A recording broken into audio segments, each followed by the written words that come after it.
Quand on regarde le travail qui est effectué sur les fruits de Calabre ou de Sicile, quand on voit comment ces citrons sont récoltés, d'abord cultivés dans le respect absolu de la nature, et puis après on voit que finalement quand on prend ce citron, on le perce et on récupère son huile essentielle dans l'écorce. Et c'est pas le jus du citron qu'on utilise, c'est vraiment ce qu'il y a dans l'écorce. C'est précisément celle-là qui va venir dans nos thés. Il n'y a rien d'autre qui vient. C'est du citron, de l'agrume, jusqu'au thé directement. Il n'y a que la nature.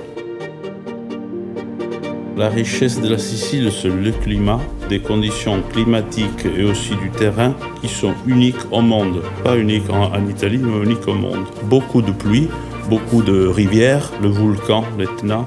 C'est tous ces éléments ensemble qui font de la Sicile et de la Calabre une région unique pour les agrumes. L'odeur du citron, ça fait saliver. Il y a des composants qui font saliver. Et les composants portent le bonheur, mais c'est prouvé scientifiquement.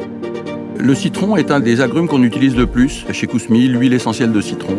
L'avantage du citron, c'est qu'il donne ce petit goût de fraîcheur, ce petit goût acidulé, que ce soit sur un thé chaud ou un thé froid. Depuis des siècles, on utilise le jus de citron pour donner du goût et pour améliorer tout ce qu'on a cuisiné.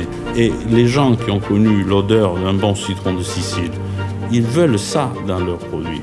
On sait que quand un aromaticien va goûter ce jus, il va se dire c'est différent, c'est pas celui des autres pays. Et c'est là la différence qui fait le succès du citron de Sicile.